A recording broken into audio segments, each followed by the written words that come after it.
السلام عليكم ورحمة الله وبركاته. إن الحمد لله نحمده ونستعينه ونستغفره ونعوذ بالله من شرور أنفسنا وسيئات أعمالنا. من يهده الله فلا مضل له ومن يضلل فلا هادي له، وأشهد أن لا إله إلا الله وحده لا شريك له، وأشهد أن محمدًا عبده ورسوله، أما بعد، فإن أصدق الحديث كتاب الله تعالى، وخير الهدي هدي محمد صلى الله عليه وعلى آله وسلم، وشر الأمور محدثاتها، وكل محدثة بدعة، وكل بدعة ضلالة، وكل ضلالة في النار، أما بعد. Nous continuons par la volonté d'Allah subhanahu wa ta'ala cette série de cours intitulée Les étapes de l'au-delà. Nous avons vu hier en introduction l'importance de la croyance au jour dernier et aux différentes étapes qui attendent le musulman et la musulmane et qui attendent de façon générale les êtres humains et les djinns, les effets de cette croyance dans la vie du musulman, que la croyance au jour dernier est pour le croyant une exhortation qui le pousse à adorer son Seigneur et qui lui fait redouter le châtiment d'Allah subhanahu wa ta'ala, et ainsi il s'éloigne de tout ce qui peut provoquer ce châtiment. On a vu également qu'il y a la mort, qui est cette limite entre la vie terrestre, cette vie d'ici-bas, et celle de l'au-delà. On entame aujourd'hui la première étape des étapes de l'au-delà, qui est la tombe, al-qabr. Lorsque le serviteur est placé dans sa tombe,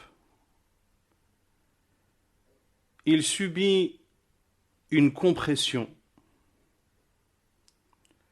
Et cette compression, chacun et chacune d'entre nous y aura droit et y goûtera. Personne n'en sera épargné, ni les petits, ni les grands, ni les vertueux, ni les pervers. Et beaucoup de hadiths vont dans ce sens. Et si une personne devait être épargnée de cette compression dans la tombe, eh bien, en serait épargné l'illustre compagnon du prophète alayhi salatu wassalam, qui est Sa'd ibn Mu'ad, radiyallahu ta'ala anhu. Sa'd ibn Mu'ad, lorsque il mourut, radiyallahu ta'ala anhu, le trône d'Allah a bougé. Les portes du ciel se sont ouvertes et ont assisté à sa prière funéraire 70 000 anges. Dans le hadith d'Abdullah ibn Umar radiyallahu anhuma, qui rapporte que le prophète alayhi salatu wassalam a dit au sujet de Sa'd ibn Mu'ad radiyallahu anhu: هذا الذي تحرك له العرش وفتحت له أبواب السماء وشهده 70,000 من الملائكة لقد ضم ضمة ثم فرج عنه. Dans le hadith d'Abdullah ibn Umar, il rapporte que le prophète sallallahu alayhi wa ala alihi wa sallam a dit au sujet de Sa'd ibn Mu'ad radiyallahu anhu: celui pour lequel le trône du miséricordieux a bougé, pour lesquels les portes des cieux se sont ouvertes, c'est-à-dire que les portes du ciel se sont ouvertes pour montrer la joie de l'accueillir, et ont assisté à sa prière funéraire 70 000 anges. Il a subi une compression, puis il en a été épargné. Puis celle-ci s'est arrêtée. Et dans le Musnad de l'imam Ahmad, qui rapporte selon Aïcha radiyallahu ta'ala anha que le prophète alayhi salatu wassalam a dit: Inna lil qabri daghtatan law kana ahadun minha najiyan minha naja Sa'd ibn Mu'ad. Il dit alayhi salatu wassalam, dans le hadith qui a une chaîne de transmission authentique et rapportée par l'imam An-Nasa'i et l'imam Ahmad, il dit alayhi salatu wassalam, la tombe fait subir une compression. Et si une personne devait en être épargnée, en aurait été épargné Sa'd ibn Mu'ad. Et les savants ont dit que la cause de cette compression est que chaque personne a accompli des péchés et a désobéi à Allah subhanahu wa ta'ala. Ainsi, il subit cette compression en guise de rétribution, puis la miséricorde d'Allah subhanahu wa ta'ala vient l'envelopper par la suite.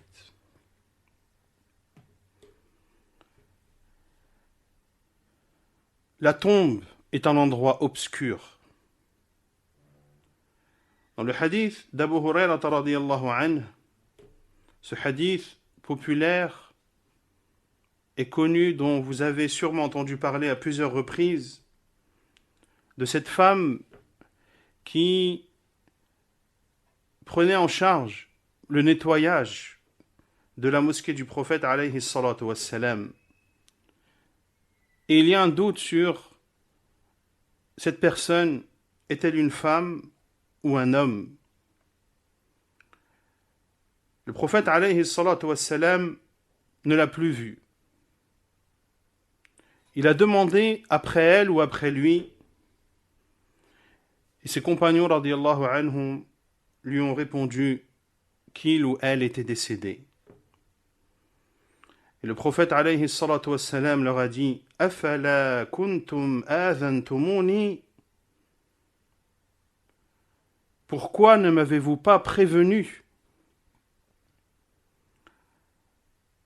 Le rapporteur du hadith a dit: c'est comme si les compagnons du prophète alayhi salatu wassalam avaient négligé son cas. Puis le prophète alayhi salatu wassalam leur a dit: Dulluni ala qabrih. Montrez-moi où se trouve sa tombe. Il s'y est rendu alayhi salatu wassalam, puis a prié sur elle. Il a dit ensuite alayhi salatu wassalam: Inna hadhihi al-qubur mamlu'atun dhulmatan ala ahliha wa inna Allah azza wa jal yunawwiruha lahum bi salati alayhim. Puis il a dit alayhi salatu wassalam: ces tombes sont pleines d'obscurité. Les habitants de ces tombes sont plongés dans une obscurité totale. Et Allah subhanahu wa ta'ala leur apporte de la lumière à travers ma prière que j'accomplis sur eux. Et le hadith est authentique, rapporté par l'imam Muslim dans son Sahih. Dans la tombe, il y a une épreuve. Et cette épreuve est rapportée dans le livre d'Allah, dans la sunna du prophète alayhi salatu wassalam, et fait l'objet du consensus de la communauté musulmane. Quant à la preuve de l'épreuve de la tombe dans le livre d'Allah azza wa jal, c'est la parole d'Allah subhanahu wa ta'ala: يثبت الله الذين آمنوا بالقول الثابت في الحياة الدنيا وفي الآخرة. Allah affermit les croyants par une parole ferme dans la vie présente et dans l'au-delà, c'est-à-dire dans la tombe. Et dans la sunna du prophète alayhi salatu wassalam, le hadith de al-Bara ibn Azib radiyallahu anhu, qui rapporte que le prophète alayhi salatu wassalam a dit: Al-Muslimu idha su'ila fil qabr yashhadu an la ilaha illa Allah wa anna Muhammadan Rasulullah فذلك قوله يثبت الله الذين آمنوا بالقول الثابت في الحياة الدنيا وفي الآخرة. Il dit alayhi salatu wassalam, le musulman, lorsqu'il est questionné dans sa tombe, attestera que nul ne mérite véritablement d'être adoré en dehors d'Allah Azza wa Jal et que Muhammad est l'envoyé d'Allah. C'est ceci le sens de la parole d'Allah Azza wa Jal. Il raffermit les croyants par une parole ferme dans la vie présente et dans l'au-delà. Il y a également le hadith de Asma bint Abi Bakr radiyallahu ta'ala anha, ce long hadith qui est appelé hadith ou salat al-kusuf, le hadith dans lequel Asma bint Abi Bakr relate la prière de l'éclipse du prophète alayhi salatu wassalam. Et dans ce long hadith rapporté par Al-Bukhari et Muslim, le prophète alayhi salatu wassalam a dit: Wa innahu qad uhiya ilayya annakum tuftanuna fil qubur. Et il m'a été révélé que vous serez éprouvés dans vos tombes.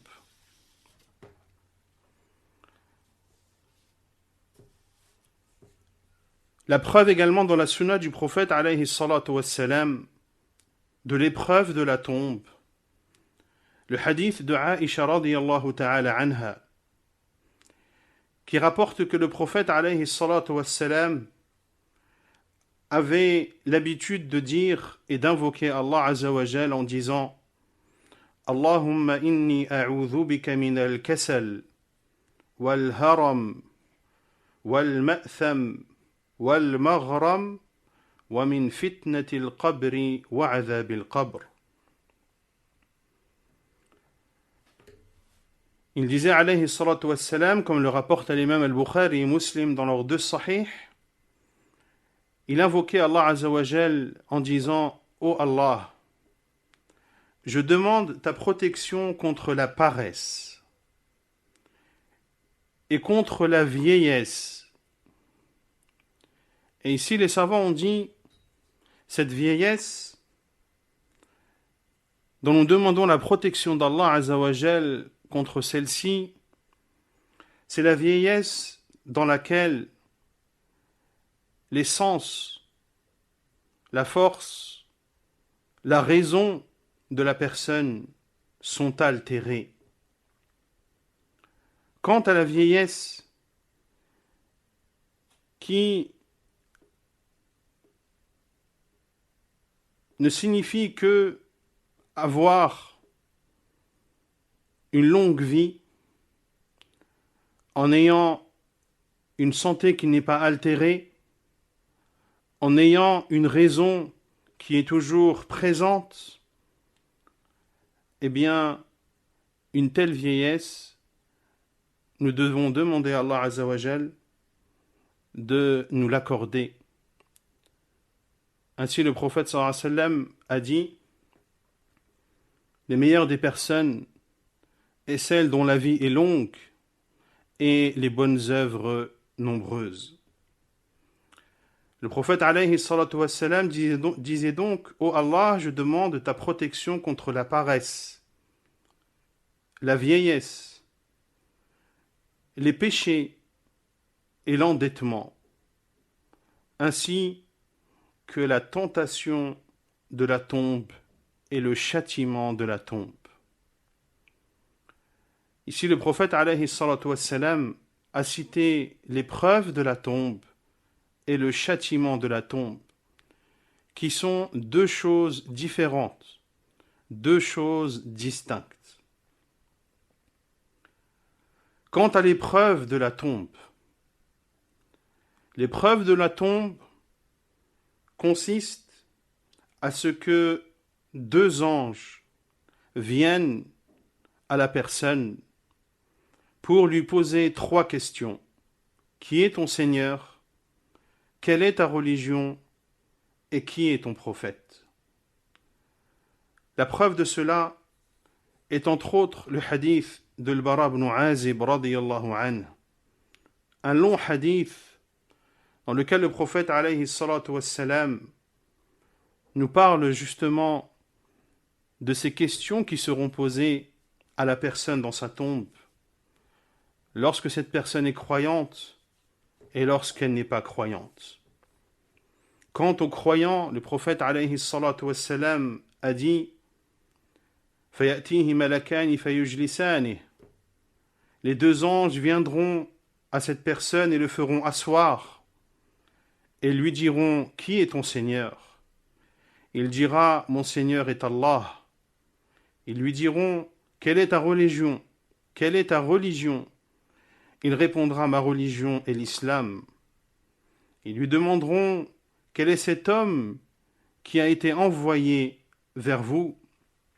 Il répondra: c'est l'envoyé d'Allah, sallallahu alayhi wa sallam. Ils lui demanderont: et quelle est ta science? Qu'as-tu appris?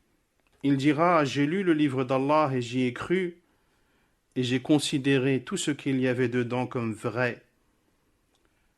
Un appeleur des cieux dira alors: mon serviteur a dit vrai. Étalez-lui des tapis du paradis et habillez-le des vêtements du paradis et ouvrez-lui une porte vers le paradis.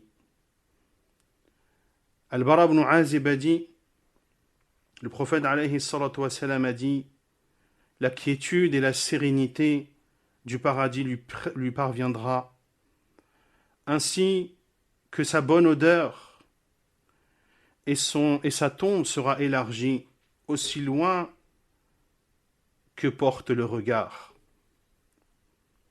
Puis viendra à lui un homme qui a un beau visage, des beaux vêtements, un bon parfum. Il lui dira: je t'annonce une nouvelle qui va te réjouir. Ceci est le jour qui t'a été promis. La personne dira: qui es-tu? Ton visage est le visage d'une personne qui apporte le bien. Il répondra: je suis tes œuvres pieuses et vertueuses. Et la personne dira: ô Allah, fais en sorte que l'heure vienne pour que je puisse retrouver ma famille et mes biens. Quant à la personne qui ne croyait pas en Allah subhanahu wa ta'ala, le prophète alayhi salatu wassalam a dit: ces deux anges viendront à lui et le feront asseoir et lui demanderont: qui est ton Seigneur? Il répondra: je ne sais pas. Quelle est ta religion? Je ne sais pas. Ils lui demanderont: quel est cet homme qui vous a été envoyé? Il dira: je ne sais pas. Un appeleur des cieux dira: il a menti. Déballez devant lui les tapis de l'enfer et ouvrez-lui une porte vers l'enfer. C'est alors que lui parviendra une partie de la chaleur de l'enfer ainsi qu'un vent extrêmement chaud, et sa tombe sera rétrécie jusqu'à ce que ses côtes s'entremêlent les unes dans les autres. Puis viendra à lui un homme au visage désagréable, avec des vêtements vulgaires et une odeur nauséabonde. Il lui dira: je t'annonce une nouvelle qui va te déplaire et que tu vas détester. Ceci est le jour qui t'avait été promis. Il dira: qui es-tu? Tu as le visage d'une personne qui apporte avec lui le mal. Il dira: je suis tes œuvres mauvaises. Il dira: ô Allah, fais en sorte que l'heure n'ait pas lieu. Ces deux anges qui poseront ces questions à chaque défunt, le prophète alayhi salatu wassalam nous a donné une description les concernant. Dans le hadith de Abu Huraira radiyallahu ta'ala anhu, un hadith jugé bon par Cheikh al-Albani rahimahullah, dans lequel le prophète sallallahu alayhi wa sallam a dit: إذا قبر الميت أو قال أحدكم أتاه ملكان أسودان أزرقان يقال لأحدهما المنكر والآخر النكير. Il dit alayhi salatu wassalam, lorsque le défunt est placé dans sa tombe, ou lorsque l'un d'entre vous est placé dans sa tombe, viendront à lui deux anges noirs et bleus. Les savants ont dit que la couleur de ces anges est noire et que leurs yeux seront de couleur bleue. Et ceci montre à quel point leur apparence sera effrayante. L'un s'appelle Al-Munkar et l'autre s'appelle Al-Nakir. Ensuite, après cette épreuve que chacun et chacune devra surmonter, eh bien, la personne sera soit dans des délices, ou soit dans des supplices, wal'iyadhu billah. Cela nous amène à parler du châtiment de la tombe et des délices de la tombe. Ceci également est attesté dans le livre d'Allah, dans la sunna du prophète alayhi salatu wassalam, et fait l'objet du consensus de la communauté musulmane. Dans le livre d'Allah azza wa jal, il dit subhanahu wa ta'ala: وحاق بآل فرعون سوء العذاب النار يعرضون عليها غدوا وعشيا ويوم تقوم الساعة أدخلوا آل فرعون أشد العذاب.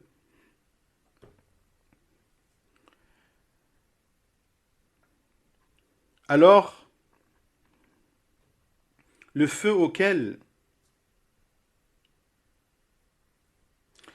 alors que le pire châtiment cerna les gens de Pharaon, le feu auquel ils sont exposés matin et soir, et le jour où l'heure arrivera, il sera dit: faites entrer les gens de Pharaon au plus dur châtiment.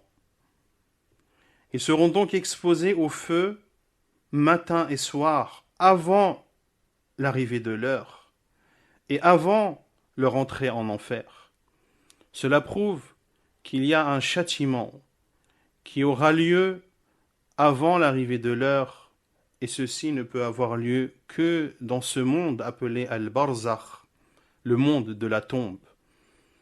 Car les mondes sont au nombre de 3. Il y a cette vie d'ici-bas, il y a le monde de l'barzakh, le monde de la tombe, et il y a le monde de l'au-delà. Et ce verset est une base dans le fait d'attester que le châtiment de la tombe existe bel et bien. Ce qui le prouve dans la sunna du prophète alayhi salatu wassalam, il y a le hadith de Al-Bara ibn Azib que nous avons vu précédemment. Il y a également le hadith de Anas ibn Malik radiyallahu ta'ala anhu, dans lequel le prophète alayhi salatu wassalam a dit: lorsque le serviteur est placé dans sa tombe et que ses compagnons repartent et le laissent derrière lui, il entendra le bruit de leurs pas. Puis il dit alayhi salatu wassalam: viendront à lui 2 anges qui le feront asseoir et qui lui diront: que dis-tu de cet homme? Et le prophète alayhi salatu wassalam a dit: quant au croyant, il dira: j'atteste que c'est l'envoyé d'Allah et son prophète. Puis il lui sera dit: regarde l'endroit dans lequel tu serais allé en enfer. Allah te l'a remplacé par un endroit au paradis. Et le prophète alayhi salatu wassalam a dit: fayarahuma jami'a. Il verra ces 2 places. La place qui lui était réservée en enfer s'il n'avait pas cru en Allah et en son envoyé alayhi salatu wassalam, et la place qui est la sienne au paradis. Quant à celui qui ne croit pas en Allah azza wa jal et l'hypocrite, il dira: je ne sais pas, je disais ce que les gens disaient. Les anges lui répondront: la daraita wa la talayt. Puisses-tu ne rien savoir et ne rien lire? Puis il sera frappé par une matraque de fer entre ses 2 oreilles. Il poussera alors un cri que tout être entendra, hormis les djinns et les humains. Ce qui prouve également dans la sunna du prophète alayhi salatu wassalam l'existence du châtiment de la tombe. Le hadith de Aïcha radiyallahu anha, rapporté par Al-Bukhari et Muslim, dans lequel le prophète alayhi salatu wassalam lui a dit: Azabul qabri haqqun. Le châtiment de la tombe est une vérité. Et les savants de l'islam sont unanimes, et cela fait objet de l'unanimité des savants de l'islam sur l'existence du châtiment de la tombe. Et le prophète alayhi salatu wassalam nous a enseigné de dire pendant la prière, durant le dernier tashahhud, juste avant de faire la salutation, de dire: Allahumma inna na'udhu bika min azabil qabri wa min azabi jahannam. Ô Allah, nous demandons ta protection contre le châtiment de la tombe et contre le châtiment de l'enfer. Et certains savants ont même considéré que cette invocation était une obligation. Certains savants considèrent qu'il est obligatoire pour le prieur de dire cette invocation. Allahumma inna na'udhu bika min adhabil qabri wa min adhabi jahannam wa min fitnatil mahya wal mamat wa min fitnatil masihid dajjal. Ô Allah, je demande ta protection contre le châtiment de la tombe, contre le châtiment de l'enfer, contre l'épreuve de la vie et de la mort et contre l'épreuve de l'Antéchrist.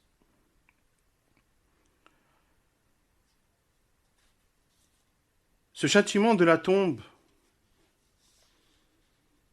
comme nous l'avons vu dans le hadith précédent, le hadith de Anas, radiyallahu anhu, le prophète alayhi salatu wassalam nous a informé que tout être vivant entend ce châtiment, hormis les djinns et les humains. Les savants ont dit, pour donner des explications sur la raison pour laquelle Allah subhanahu wa ta'ala a fait en sorte que les êtres humains et les djinns n'entendent pas le châtiment de la tombe, il y a plusieurs raisons à cela et plusieurs sagesses. La première est la miséricorde d'Allah subhanahu wa ta'ala à l'égard de ses serviteurs. Et si Allah subhanahu wa ta'ala leur avait dévoilé et s'il leur avait donné la possibilité d'écouter toutes ces personnes qui subissent le châtiment de la tombe, leur vie serait un calvaire et leur tristesse serait incessante. Parmi les sagesses également, si Allah subhanahu wa ta'ala nous faisait entendre le châtiment de la tombe, cela exposerait le défunt et dévoilerait sa réalité. Également, parmi les sagesses, le fait que si les gens entendaient le châtiment de la tombe, eh bien, ils ne s'enterreraient plus les uns les autres. Personne n'oserait enterrer un défunt de peur qu'il subisse un châtiment aussi atroce. Et ceci est rapporté dans le hadith, rapporté dans le sahih de l'imam Muslim, dans lequel le prophète alayhi salatu wassalam a dit فَلَوْلَا أَنْ لَا تَدَافَنُوا لَدَعَوْتُ اللَّهَ أَنْ يُسْمِعَكُمْ مِنْ عَذَابِ الْقَبْرِ.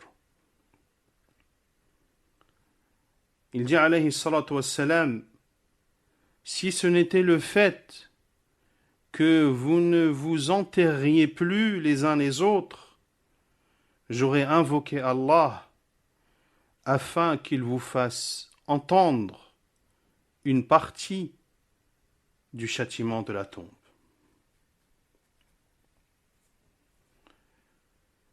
Le châtiment de la tombe, comme ses délices, atteindront chaque personne, quelle qu'elle soit. Peu importe la façon par laquelle cette personne est décédée, qu'elle soit morte dans un incendie, ou bien noyée, ou bien dévorée par des animaux féroces, ou déchiquetée par des oiseaux carnassiers, quelle que soit la raison et la façon de sa mort, il passera de cette vie d'ici-bas vers la vie du barzakh,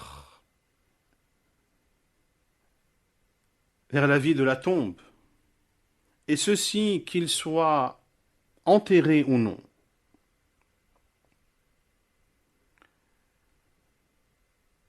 Quant à la durée du châtiment de la tombe, lorsque la personne ne croit pas en Allah subhanahu wa ta'ala, qu'Allah nous en préserve, eh bien, il ne pourra jamais goûter aux délices de la tombe, et son châtiment sera continuel jusqu'à l'arrivée de l'heure. Quant à celui qui désobéissait à Allah subhanahu wa ta'ala, tout en étant croyant, il subira le châtiment de la tombe de façon proportionnelle à ses péchés. Et il est possible que ce qu'il mérite comme châtiment ne comble pas la durée de son barzakh à lui, la durée qui commence du moment où il meurt jusqu'à l'arrivée de l'heure. Il se peut que certains croyants qui ont désobéi à Allah subhanahu wa ta'ala subissent le châtiment de la tombe, comme l'ont dit les savants, mais que la durée de son châtiment est moindre et plus petite que la durée de son barzakh. Ainsi son châtiment s'arrêtera et se stoppera.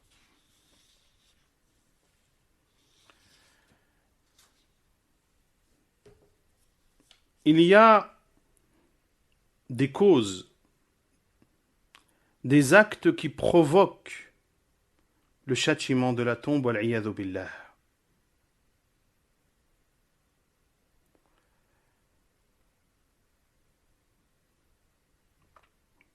Parmi ces actes, le colportage et le fait de ne pas se protéger de l'urine. La preuve est le hadith de Abdullah ibn Abbas radiyallahu ta'ala anhuma, dans lequel le prophète sallallahu alayhi wa sallam est passé à proximité de deux tombes. Puis il a dit alayhi salatu wa salam, innahuma la yu'adhaban wa ma yu'adhaban fi kabir. Ils sont châtiés, ils subissent un châtiment. Et ils ne sont pas châtiés pour quelque chose qu'il était difficile de délaisser. أما أحدهما فكان لا يستتر من البول وأما الآخر فكان يمشي بالنميمة. Quant à l'un d'entre eux, il ne se protégeait pas de son urine, et quant à l'autre, il s'adonnait au colportage.